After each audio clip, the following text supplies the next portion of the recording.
Bonjour, salut les amis, j'espère que vous allez tous bien par la grâce de l'Éternel.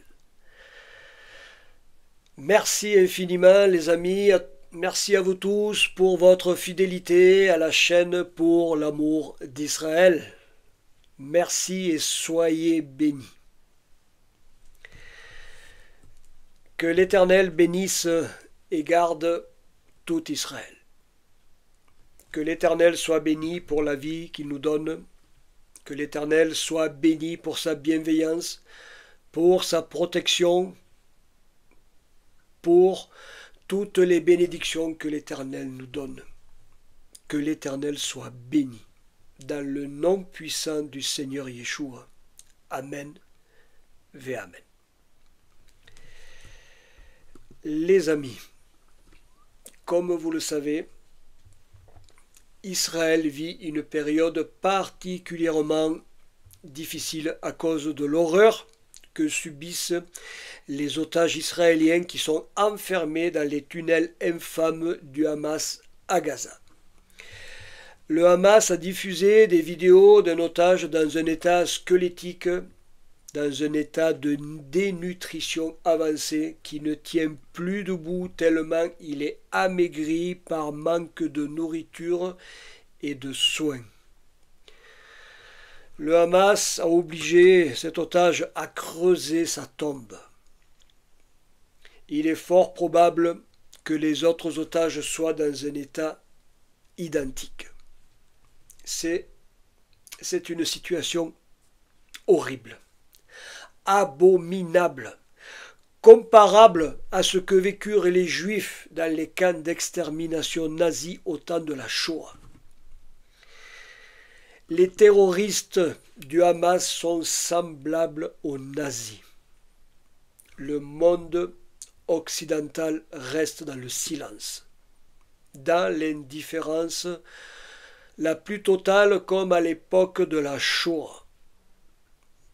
Que font les ONG, comme la Croix-Rouge, comme Médecins sans frontières, comme tant d'autres? Que fait l'ONU? Le sort des otages israéliens ne les intéresse pas. Par contre, le sort des Palestiniens les intéresse.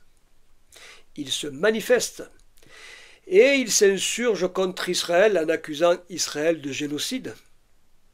Mais c'est le Hamas qui commet un génocide envers les otages israéliens dans les tunnels à Gaza. C'est le Hamas qui vole la nourriture de la population gazaoui pour faire accuser Israël devant la communauté internationale qui cautionne les démons du Hamas. C'est la triste réalité de l'hypocrisie du monde antisémite envers Israël. J'élève ma voix pour dénoncer le mensonge médiatique du Hamas et des pro-palestiniens qui diffusent sur tous les réseaux sociaux et dans tous les médias des informations mensongères et calomnieuses contre Israël. J'élève ma voix contre l'aveuglement des nations qui ne voient pas ou qui ne veulent pas voir la réalité de ce qui se passe à Gaza, mais aussi qui ne veulent pas voir la réalité dangereuse de l'antisémitisme grandissant en Occident. J'élève ma voix pour soutenir Israël, pour soutenir tout Israël, tout le peuple d'Israël, face à l'emprise diabolique du monde antisémite qui veut la destruction du peuple d'Israël. Mais le peuple d'Israël est un peuple indestructible. Et je me joins à tous nos frères juifs pour dire avec eux, Am Israël Chai, le peuple d'Israël est vivant. Les amis, le message que je vous partage a pour thème le jour de la vengeance de l'Éternel. Dans le livre du prophète Ésaïe, au chapitre 63, il est fait référence au jour de la vengeance de l'Éternel qui s'accomplira qui s'accomplira en faveur des rachetés de l'Éternel par un mystérieux personnage qui vient d'Édom. Qui est ce mystérieux personnage et pourquoi vient-il d'Édom? Il est écrit dans le livre de la Genèse, au chapitre 36, qu'Ésaü c'est Édom. Ésaü était le frère aîné de Jacob. Il est précisé par 3 fois dans le chapitre 36 de la Genèse qu'Ésaü c'est Édom. Pourquoi une telle insistance de la part de la parole du Seigneur? Eh bien, parce qu'il y a une similitude historique et prophétique entre le vécu d'Ésaü et le vécu d'Édom. Car la descendance d'Ésaü, c'est Édom. Vous connaissez l'histoire de Jacob et Ésaü, qui vendit son droit d'aînesse à Jacob pour un plat de lentilles. D'où la référence à ce qui est roux, rougeâtre. De plus, Ésaü était roux de naissance. C'est pour cela qu'on a donné à Ésaü le nom d'Édom. C'est ce que dit la parole du Seigneur. Édom a la même racine hébraïque que Adom, qui signifie rouge en hébreu. D'où le jeu de mots entre Édom et Adom, qui fait référence à ce qui est rouge, à ce qui est rougeâtre. Ésaü épousa 3 femmes, 2 femmes cananéennes et une femme ismaélite. Ésaü, par ses 3 épouses, se mélangea aux Cananéens et aux Ismaélites de son époque. Comme le répète la Bible, par 3 fois, Ésaü c'est Édom. Édom représente la descendance d'Ésaü. Les sages d'Israël disent que Édom représente l'Empire romain et par continuité l'Occident. Ce qui fait que la descendance d'Ésaü à travers Édom se retrouve en Occident. Ésaü, par ses mariages, fit alliance avec les Cananéens et les Ismaélites de son époque. L'Occident, qui symbolise Édom, fait également des alliances avec les Palestiniens et les Arabes qui sont représentatifs, pour faire simple, des Cananéens pour les Palestiniens et des Ismaélites pour les Arabes. Ésaü était jaloux et rempli de haine envers Jacob son frère, à cause du droit d'aînesse qu'Ésaü perdit pour un plat de lentilles. Ce qui a eu pour conséquence que la jalousie et la haine d'Ésaü se soient répandues à travers la descendance d'Édom jusqu'en Occident. La similitude historique et prophétique entre Ésaü et l'Occident. C'est exactement ce qui fait l'actualité de notre époque, car l'Occident est rempli de jalousie et de haine contre Israël et contre les Juifs, avec les sentiments de jalousie et de haine qui sont exprimés par l'ampleur de l'antisémitisme qui est porté par l'influence de la cause palestinienne et par l'influence de la rue arabe contre Israël et contre les Juifs. Du fait de l'amalgame de l'Occident avec l'islam par des alliances, ce qui caractérise et représente Édom, la descendance d'Ésaü, avec une jalousie et une haine identiques à celle d'Ésaü envers son frère Jacob, comme décrite dans la parole du Seigneur. Il est important de bien placer les personnages et les situations de la Bible dans leur contexte, sachant que la parole du Seigneur a une portée prophétique qui révèle pour le futur ce qui a été dans le passé. Dans la Bible, dans le livre de l'Ecclésiaste, au chapitre 1 et au verset 9, il est écrit « Ce qui a été, c'est ce qui sera. Ce qui a été fait, c'est ce qui se fera. Il n'y a rien de nouveau sous le soleil. »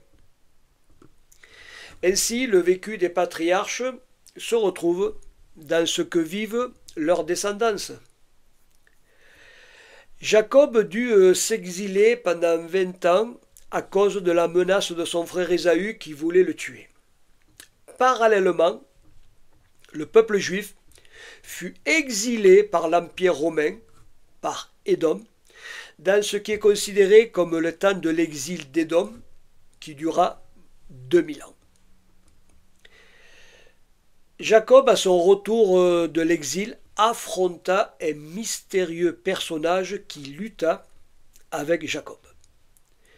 Jacob résista par la foi et le courage jusqu'à la bénédiction, car Jacob comprit que le personnage mystérieux qui luttait avec lui était le Seigneur sous apparence humaine.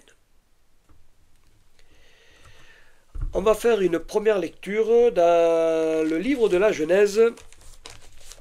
Livre de la Genèse, au chapitre 32, du verset 25 au verset 31. Genèse 32, 25 à 31, qui parle de la lutte de Jacob. Jacob resta seul.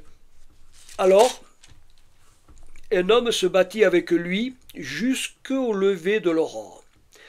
Voyant qu'il ne pouvait le vaincre, il le frappa à l'articulation de la hanche, et l'articulation de la hanche de Jacob se démit pendant qu'il se battait avec lui. L'homme dit « Laisse-moi partir, car l'aurore se lève. » Jacob répondit « Je ne te laisserai point partir sans que tu me bénisses. » L'homme lui dit « Quel est ton nom ?» Il répondit « Jacob. » L'homme reprit « Jacob ne sera plus le nom qu'on te donnera, mais Israël, car tu as lutté avec Dieu et avec les hommes, et tu as été vainqueur. » Jacob l'interrogea en disant « Je t'en prie, indique-moi ton nom. » Il répondit « Pourquoi demandes-tu mon nom ?» Et il le bénit là. Jacob donna à cet endroit le nom de Péniel, car, dit-il, « J'ai vu Dieu face à face, et mon âme a été préservée. » Nul ne peut voir Dieu et vivre. L'Éternel s'est manifesté sous forme humaine, et l'Éternel est venu lutter avec Jacob pour faire de Jacob un homme vainqueur. Jacob fut béni, et le nom de Jacob fut changé par Israël, celui qui lutte avec Dieu et avec les hommes pour être vainqueur. Jacob, l'hébreu, exilé, devient Israël, l'ancêtre du peuple juif, à travers la lutte avec le Seigneur. Jacob vécut une rédemption après son exil, comme le peuple juif qui, après 2000 ans d'exil, a vécu une rédemption par son retour sur la terre d'Israël. Car le peuple juif a résisté par la foi pendant 2000 ans dans l'espérance du retour sur sa terre, qui reprit le nom d'Israël, qui signifie le droit de Dieu, la légitimité de Dieu, car la terre d'Israël appartient de droit à Israël par le combat de Jacob, devenu prince, devenu Israël, le prince de Dieu, qui a lutté avec l'Éternel et avec les hommes, et qui a vaincu et qui a gagné le droit de la bénédiction. Jacob, Israël, est devenu le champion de Dieu, celui qui porte les combats de l'Éternel et qui les gagne, à l'image d'Israël, qui gagne les guerres contre tous ses ennemis d'alentour. Le vécu du patriarche Jacob se retrouve prophétiquement dans le vécu de sa descendance. L'Éternel se sert d'Israël comme de son champion pour combattre ses ennemis sur terre, ceux qui portent atteinte à Israël et aux Juifs, et qui veulent détruire Israël d'une manière ou d'autre. Les ennemis d'Israël sont nombreux. Il y a les antisémites, les antisionistes, les islamistes, les terroristes palestiniens, il y a l'Occident, l'ONU. Tous défendent et soutiennent la cause palestinienne ainsi que la solution de deux États par la reconnaissance de la Palestine. L'ONU et l'Occident sont des ennemis d'Israël, ce qui fait qu'Israël devra combattre un jour les Nations Unies et l'Occident antisémite et islamisé. Comme je disais en introduction, le chapitre 63 d'Ésaïe décrit le jour de la vengeance de l'Éternel et d'un personnage qui vient d'Édom et qui exécutera la vengeance de l'Éternel. Ésaïe 63, du verset 1 au verset 6. Qui est celui qui vient d'Édom, de Botsra, en vêtements de couleur vive, en habit éclatant, et se redressant avec fierté dans la plénitude de sa force? C'est moi qui parle avec justice, qui ai le pouvoir de sauver. Pourquoi tes habits sont-ils rouges, et tes vêtements comme les vêtements de celui qui foule au pressoir? J'étais seul à fouler à la cuvée, et nul homme d'entre les peuples n'était avec moi. Je les ai foulés dans ma colère, je les ai écrasés dans ma fureur, leur sang a jailli sur mes vêtements, et j'ai taché tous mes habits. Car un jour de vengeance était dans mon cœur, et l'année de mes rachetés est venue. Je regardais, et personne pour m'aider, j'étais désolé, et personne pour me soutenir. Alors mon bras m'est venu en aide, et ma fureur m'a servi de soutien. J'ai foulé des peuples dans ma colère, je les ai rendus ivres dans ma fureur, et j'ai répandu leur sang sur la terre. Dans ce texte, on voit que le prophète tient un dialogue avec l'Éternel. Ce texte parle du personnage qui vient pour venger Israël des torts qu'a subi le peuple juif de la part d'Édom, de l'Occident islamisé. Ce personnage vengeur venant d'Édom correspond à l'être mystérieux qui lutta avec Jacob et qui le bénit pour sa foi et pour son courage. Par contre, la différence qu'il y a avec Édom, c'est que Édom, l'Occident, lutte contre Israël. L'Occident islamisé lutte contre le peuple que Dieu a choisi à travers Jacob qui a acquis le droit légitime d'être le prince de Dieu, Israël, celui qui lutte avec Dieu par la foi et le courage et qui est devenu vainqueur. Le personnage qui vient d'Édom, c'est Yeshua, qui porte des vêtements teintés de rouge comme les vêtements de celui qui foule au pressoir. Ce texte révèle que les vêtements portés par Yeshua sont représentatifs de deux situations particulières dans lesquelles le Seigneur Yeshua s'identifie à Israël et à ses rachetés pour les sauver. La première situation représente la mise à mort de Yeshua, son sang qui jaillit sur ses habits à cause de la crucifixion que le Seigneur subit de la part des Romains, de la part d'Édom. Le sang de Yeshua fut versé pour l'expiation des péchés, pour la rédemption et pour le salut de tout Israël, ainsi que pour le salut des nations, pour quiconque croit que Yeshua, que Jésus de Nazareth est le Rédempteur et le Sauveur du monde. La deuxième situation représente Yeshua, qui vient se venger et fouler tous ses ennemis, ainsi que tous ceux qui ont fait et font du mal à son peuple.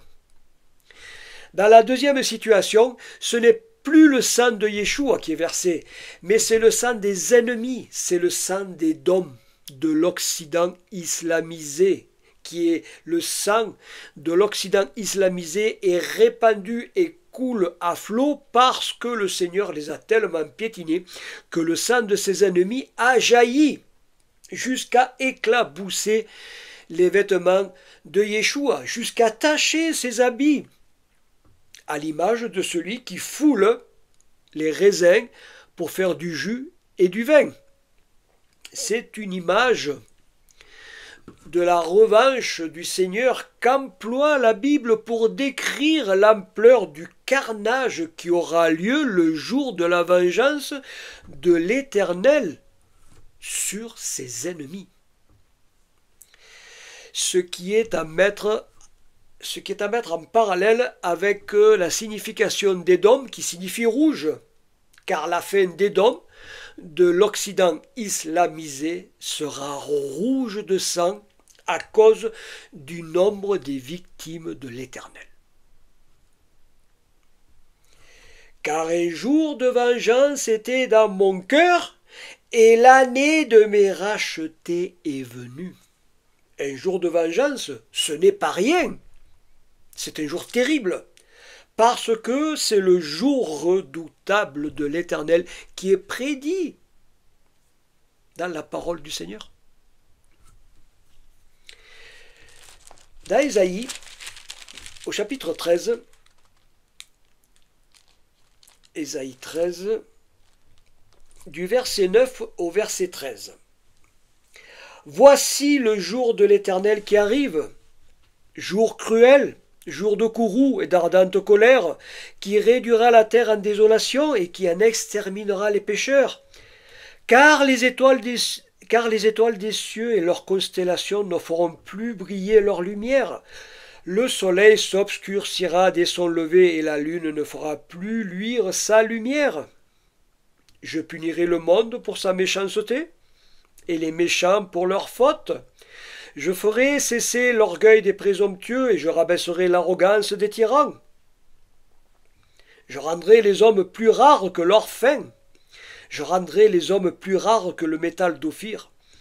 C'est pourquoi j'ébranlerai les cieux et la terre sera secouée sur sa base par le courroux de l'Éternel des armées, par le jour de son ardente colère.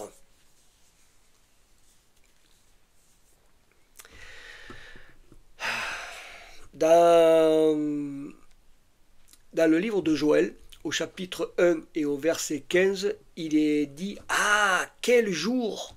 Car le jour de l'Éternel approche, il vient comme un ravage du Tout-Puissant. » Comme un ravage du Tout-Puissant. Un autre texte, dans Sophonie,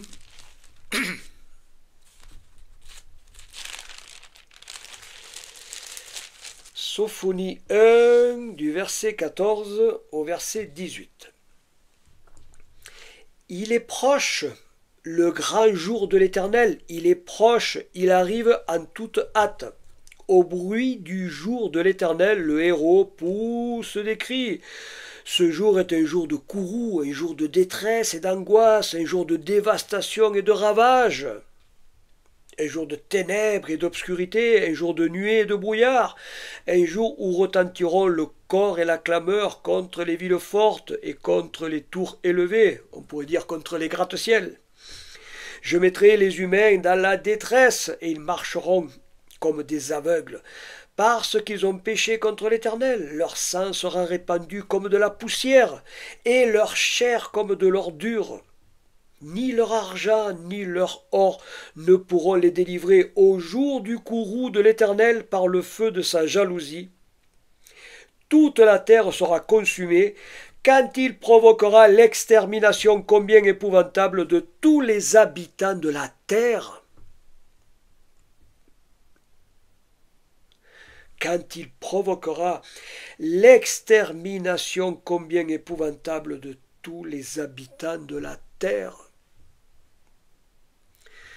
Il est important de prendre connaissance de ces textes que le Seigneur a laissés dans sa parole pour nous avertir, pour nous dire que ce jour-là sera terrifiant pour tous les antisémites, pour tous les ennemis du peuple d'Israël, ainsi que pour tous les ennemis des rachetés du Seigneur.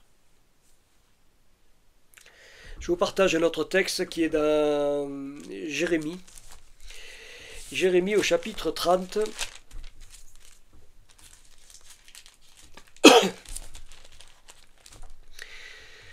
Jérémie 30, du verset 7 au verset 8. Malheur, car ce jour est grand. Aucun autre n'est comme lui.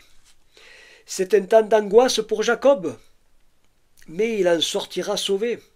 En ce jour-là, oracle de l'Éternel des armées, je briserai son joug de dessus ton cou et j'arracherai tes liens et des étrangers ne t'asserviront plus.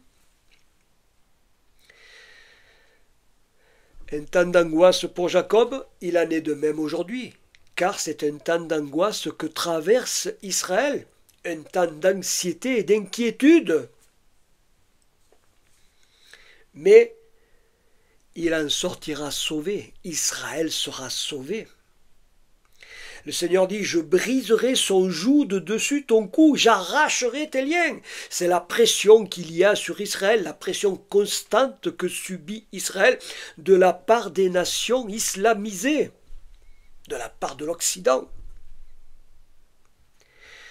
Le Seigneur dit, et des étrangers ne t'asserviront plus.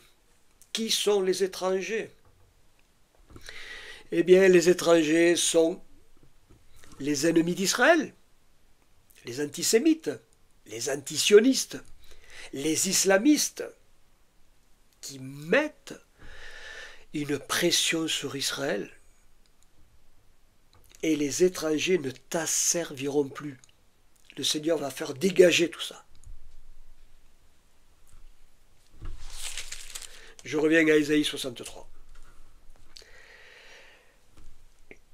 Car un jour de vengeance était dans mon cœur, dit l'Éternel, et l'année de mes rachetés est venue. Car c'est pour tous les rachetés que le temps de la vengeance de l'Éternel arrive. Le verset 5 dit « Je regardais et personne pour m'aider, j'étais désolé et personne pour me soutenir. Alors mon bras m'est venu en aide et ma fureur m'a servi de soutien. » Alors, on voit que le Seigneur est comme attristé du fait que personne ne l'aide. Est-ce que le Seigneur aurait besoin d'aide? Lui qui est le Tout-Puissant. Non. Le Seigneur n'a pas besoin d'aide. Mais il est étonné. Il dit « J'étais désolé et personne pour me soutenir. » Pourquoi le Seigneur dit ça? Il est étonné de voir que le monde ne se tient pas à côté de lui. Lui, le Créateur, lui qui sauve et qui délivre.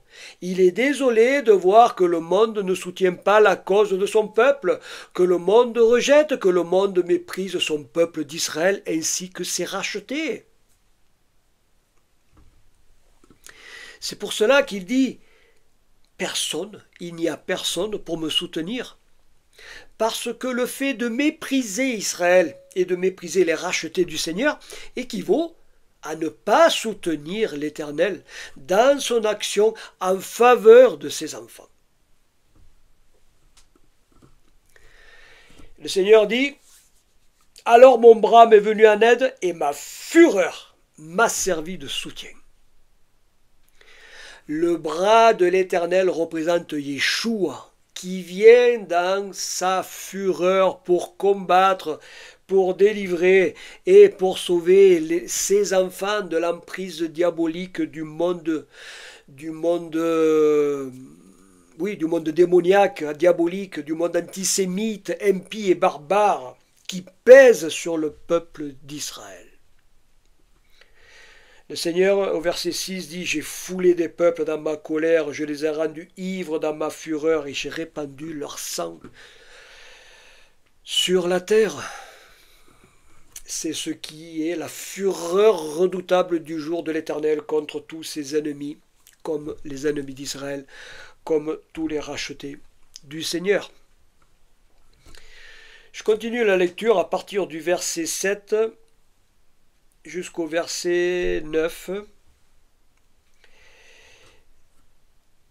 Le prophète Ésaïe dit « Je rappellerai les actes bienveillants de l'Éternel, les louanges de l'Éternel, d'après tout le bien que l'Éternel nous a fait. Je dirai sa grande bonté envers la maison d'Israël, le bien qu'il leur a fait à la mesure de ses compassions et de ses multiples actes de bienveillance. » Il avait dit « Certainement, ils sont mon peuple, des fils sans fausseté. Il a été pour eux un sauveur.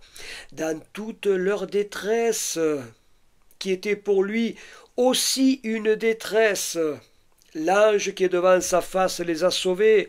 Dans son amour et sa miséricorde, il les a lui-même rachetés. Il les a soutenus et portés tous les jours d'autrefois. » C'est le rappel que fait le prophète sur la bonté, sur la compassion et sur les multiples actes bienveillants de la part de l'Éternel envers son peuple d'Israël. Il est important et salutaire de garder à l'esprit que l'Éternel est le Sauveur. Il est important de se rappeler toujours les bienfaits de l'Éternel. Sinon, on tombe dans l'oubli des actes bienveillants du Seigneur envers nous, ce qui nous est préjudiciable et qui attriste le Seigneur, qui attriste l'esprit du Seigneur. Je continue la lecture à partir du verset 10 et suivant. « Mais ils ont été rebelles, ils ont attristé son Esprit Saint, et il se changea pour eux en ennemi. C'est lui qui a combattu contre eux. Alors son peuple se souvint des jours d'autrefois et de Moïse. Où est celui qui les fit monter de la mer, avec les bergers de son troupeau? Où est celui qui mettait au milieu d'eux son Esprit Saint? Il fit mouvoir à la droite de Moïse son bras resplendissant. Il fendit les eaux devant eux pour se faire une renommée éternelle. Il les fit mouvoir au travers des abîmes, comme un coursier dans le désert, sans qu'ils trébuchent, comme la bête qui descend dans la vallée. L'Esprit de l'Éternel les a menés au repos. C'est ainsi que tu as conduit ton peuple, pour te faire une renommée pleine de splendeur. Regarde du ciel, de ta demeure sainte et splendide. Où sont ta jalousie et ta vaillance, le frémissement de tes entrailles, et tes compassions se refusent à moi? C'est toi cependant qui es notre Père. Ce n'est pas Abraham qui nous a connus, ce n'est pas Israël qui nous a distingués, c'est toi, Éternel, qui es notre Père, qui dès l'éternité t'appelle notre Rédempteur. Pourquoi, Éternel, nous fais-tu errer loin de tes voies, et endurcis-tu notre cœur contre la crainte envers toi? Reviens à cause de tes serviteurs, des tribus de ton héritage. Ton peuple saint n'a été en possession du pays que peu de temps. Nos ennemis ont foulé ton sanctuaire. Nous sommes depuis longtemps comme ceux que tu ne gouvernes pas, et sur qui ton nom n'est pas proclamé. Ah, si tu déchirais les cieux et si tu descendais, les montagnes s'ébranleraient devant toi. J'en ai la chair de poule, les amis. J'en ai la chair de poule. Ouf, c'est comme si le Saint-Esprit était là. Ça fait drôle. Ouf. Vous voyez ce qui attriste l'Esprit Saint, c'est le fait d'être rebelle au Seigneur, ce qui aggrave la situation de quiconque conteste et se révolte contre le Seigneur et sa parole. Pourtant, le Saint-Esprit se tient pour apaiser et donner du repos à quiconque accepte l'Éternel, dans le respect de sa parole et dans l'obéissance à ses commandements par la foi, comme le fait de reconnaître l'Éternel comme le Père céleste et comme le Rédempteur de quiconque croit en lui. Mais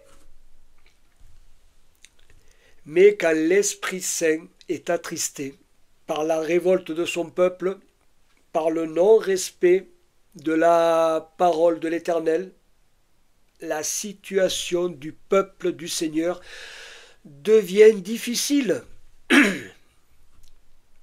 C'est ce que dit le prophète Ésaïe. Dans le texte, quand il dit « Éternel, pourquoi, Éternel, nous fais-tu errer loin de tes voies et endurcis-tu notre cœur contre la crainte envers toi? Reviens à cause de tes serviteurs. Nos ennemis ont foulé ton sanctuaire. Nous sommes depuis longtemps comme ceux que tu ne gouvernes pas, sur qui ton nom n'est pas proclamé. » C'est la constatation de la difficile réalité que traverse le peuple d'Israël. Mais heureusement, le cri de la parole du Seigneur déchire le ciel par la voix du prophète Ésaïe qui dit « Ah, si tu déchirais les cieux et si tu descendais, les montagnes s'ébranleraient devant toi. »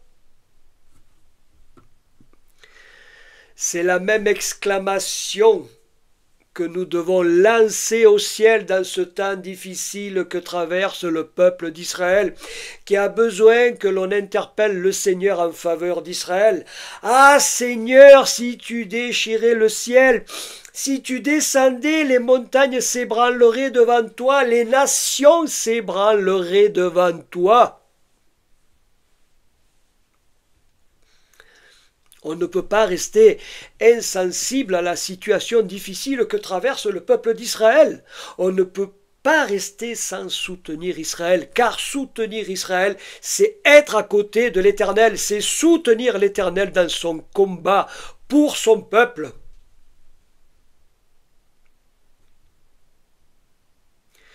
Car bientôt, le Seigneur Yeshua va venir des cieux. Les cieux se déchireront pour l'avènement du Messie d'Israël qui descendra des cieux dans la puissance de sa gloire avec tous les saints anges du ciel, avec toute l'armée céleste de l'Éternel. Les nations seront alors dans la confusion la plus totale face au roi venant des cieux dans toute sa gloire pour venger son peuple d'Israël ainsi que tous les rachetés de l'Éternel. Le roi d'Israël, le Seigneur Yeshua, qui est identifié à celui qui vient d'Édom à habit rouge. Alors pourquoi la Bible dit que le Seigneur Yeshua vient d'Édom, c'est-à-dire de l'Occident? Eh bien, parce que l'Occident a pris, l'Occident a spolié le Messie du peuple d'Israël, l'Occident Édom à dénaturer le Messie d'Israël par l'idolâtrie de l'Église catholique romaine papale qui, par son culte idolâtre, a falsifié le Messie d'Israël par un Messie romain, un Messie contraire à la pensée juive, qui à travers les siècles, ce qui à travers les siècles a amené la folie de l'antisémitisme et la brutalité des persécutions ainsi que la Shoah contre les Juifs en Europe par les nations occidentales dites christianisées qui, à notre époque, se sont alliés à l'islam pour réitérer la folie de l'antisémitisme contre les Juifs et contre Israël. L'antisémitisme qui s'est multiplié suite à la guerre d'Israël contre le Hamas et à cause de la situation chaotique à Gaza qui est le résultat de la responsabilité du Hamas qui ne veut pas rendre les otages à Israël. Ce qui va obliger Israël à intervenir militairement sur l'ensemble de la bande de Gaza pour libérer les otages, afin de prendre le contrôle de la totalité de Gaza et pour en finir avec le Hamas, ce qui serait la solution pour régler le problème insoluble et chaotique à Gaza, mais qui déclencherait également la désapprobation et la colère des nations contre Israël et mettrait le Moyen-Orient en tension avec pour conséquence des représailles contre Israël. Vous voyez le piège que le mal a tendu à Israël en se servant des démons du Hamas et de la complicité coupable des nations antisémites qui sont vendues au mal et qui propagent tous les jours des accusations mensongères et calomnieuses contre Israël. C'est une machination abominable mise en œuvre par l'entremise des médias pro-palestiniens qui sont à la solde du Hamas et de tous les antisémites de tous bords. Mais l'Éternel fera avaler à tous les ennemis d'Israël leurs paroles mensongères et leurs accusations ignobles. N'en doutons pas. Car l'intervention du Seigneur s'accomplira contre Édom, contre l'Occident déchristianisé, islamisé, rassemblé en une multitude de nations pour faire la guerre à Israël avec le projet de s'accaparer la terre qui appartient au Seigneur dans l'intention de détruire le peuple d'Israël. Mais ce que les nations oublient ou ne savent pas, ou cela ne les intéresse pas, que le roi d'Israël est en approche, qu'il arrive, il descend des cieux. Dans le livre de l'Apocalypse, pour ceux qui connaissent l'Apocalypse, est décrite la venue glorieuse du Seigneur. Apocalypse chapitre 19, versets 11 à 21.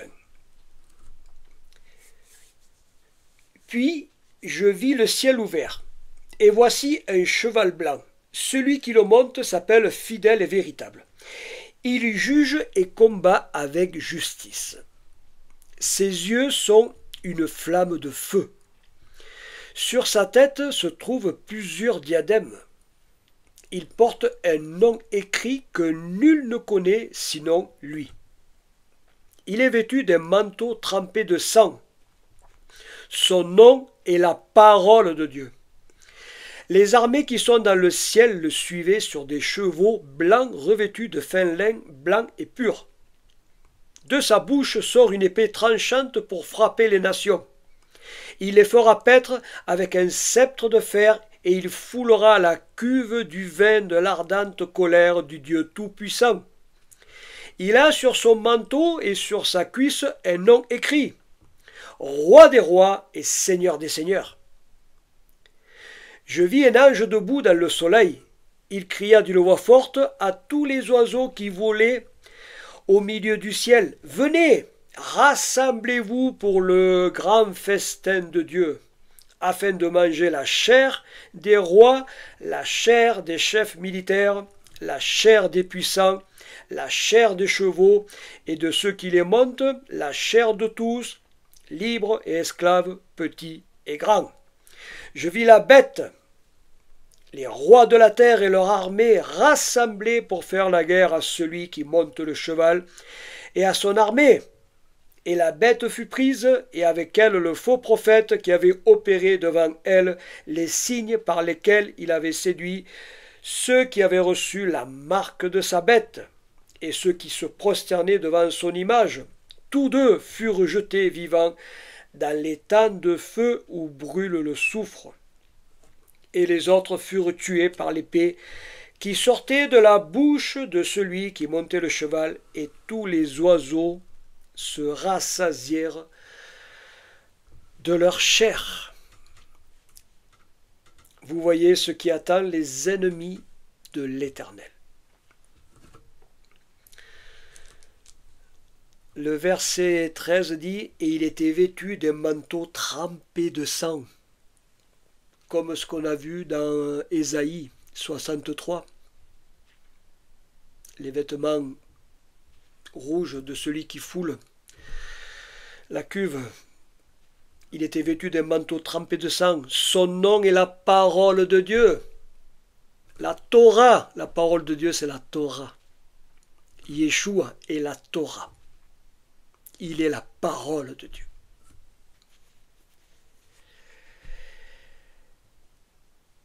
Et il foulera la cuve du vin de l'ardente colère du Dieu Tout-Puissant.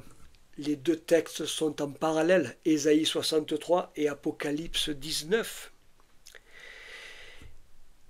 Et sur son manteau et sur sa cuisse, un nom écrit, Roi des rois et Seigneur des seigneurs.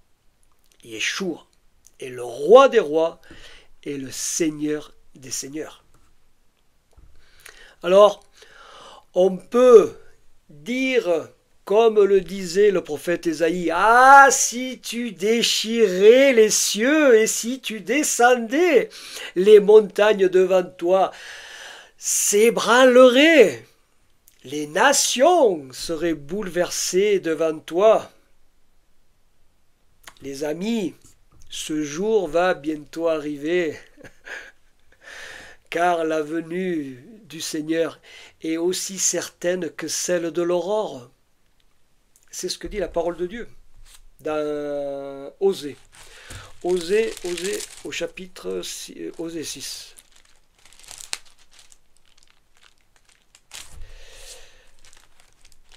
Permettez-moi de le trouver.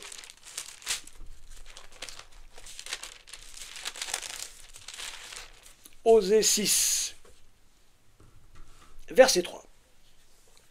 Connaissons, cherchons à connaître l'Éternel. Sa venue est aussi certaine que celle de l'aurore. Il viendra pour nous comme une ondée, comme la pluie du printemps qui arrose la terre. Elle n'est pas belle cette vision, elle est magnifique. Sa venue est aussi certaine que celle de l'aurore. Vous voyez les amis, le jour de la vengeance de l'Éternel arrive. Le temps des rachetés de l'Éternel est venu.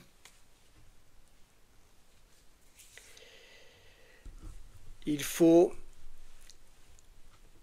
être confiant dans ce que dit la parole du Seigneur, qui est la vérité, qui est un rocher, le rocher des siècles. Yeshua, la parole, la Torah, le rocher des siècles, celui qui vient pour sauver. Voilà les amis, le message que je tenais à vous partager sur le jour de la vengeance de l'Éternel. Merci les amis de partager la vidéo. Merci encore pour votre fidélité, pour le temps que vous prenez d'écouter les vidéos que le Seigneur me permet de faire. Soyez tous bénis par le Seigneur pour le temps que vous prenez, car c'est du temps que vous donnez à l'Éternel, c'est du temps que vous donnez à Israël. Et le temps que vous prenez à écouter, c'est le temps, c'est comme une offrande, c'est comme un don que vous donnez au Seigneur. Ce temps vous sera multiplié en bénédiction. Car qui bénit Israël sera béni de l'Éternel. Que l'Éternel ait pitié des otages qui sont enfermés dans les tunnels de Gaza, et que l'Éternel permette à l'armée de Tsahal de les retrouver. Car les otages vivent une horreur insoutenable à voir. C'est terrible. J'ai pas de mots. J'ai pas de mots pour exprimer ce que je ressens. Les ONG et l'ONU n'ont jamais rendu visite aux otages israéliens. Allez savoir pourquoi. Silence total de la part de l'ONU. C'est la triste réalité de l'hypocrisie et du mépris du monde antisémite envers Israël. Mais la vengeance de l'Éternel est en route, elle arrive, et le Seigneur réglera leur compte à tous ceux qui méprisent son peuple. Cela peut sûrement vous choquer de m'entendre dire cela, mais comprenez que l'Éternel, pour l'honneur de son grand nom, se vengera des ennemis d'Israël, qui sont aussi les ennemis du Seigneur. Alors gloire, gloire, gloire à l'Éternel qui vient bientôt. Les amis, que l'Éternel bénisse tout Israël. Que l'Éternel garde Jérusalem dans le shalom, dans sa paix. Que l'Éternel garde et protège Israël de l'invasion des nations. Le peuple d'Israël est vivant. Am Israël Chai. Les amis, que l'Éternel vous bénisse tous grandement, qu'il vous garde par sa main puissante dans le nom du Seigneur Yeshua, qui vient bientôt. Amen, ve Amen. Les amis, shalom, shalom à vous tous dans la grâce du Seigneur. Amen. À bientôt les amis. Shalom.